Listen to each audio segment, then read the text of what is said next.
মার্কিন president Donald Trump সিরিয়ার ওপর আরোপিত দীর্ঘমেয়াদী আর্থিক নিষেধাজ্ঞার কাঠামো ভেঙে দিতে ৩০ জন নির্বাহী আদেশে স্বাক্ষর করেছেন। যুক্তরাষ্ট্রের ট্রেজারি বিভাগে জানিয়েছে, সিরিয়ার উন্নয়ন, সরকারের কার্যক্রম এবং সামাজিক পুনর্গঠনে গুরুত্বপূর্ণ কিছু ব্যক্তি ও প্রতিষ্ঠানের ওপর থেকে নিষেধাজ্ঞা তুলে নেওয়া হয়েছে। ইতোমধ্যে ৫১৮ ব্যক্তি ও প্রতিষ্ঠানের ওপর আরোপিত নিষেধাজ্ঞা বাতিল করা হয়েছে। ২০১১ সালে শুরু হওয়া গৃহযুদ্ধ এবং তার আগের সময়েও সিরিয়ার ওপর কঠোর নিষেধাজ্ঞা ছিল।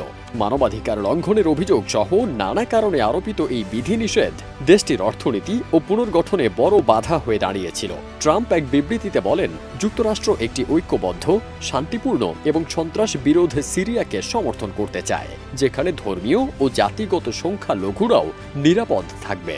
তবে president Bashar al Assad, Islamic State IS, Iran ও তাদের মিত্রদের ওপর নিষেধাজ্ঞা বহাল থাকবে বলে নিশ্চিত করেছে হোয়াইট হাউস।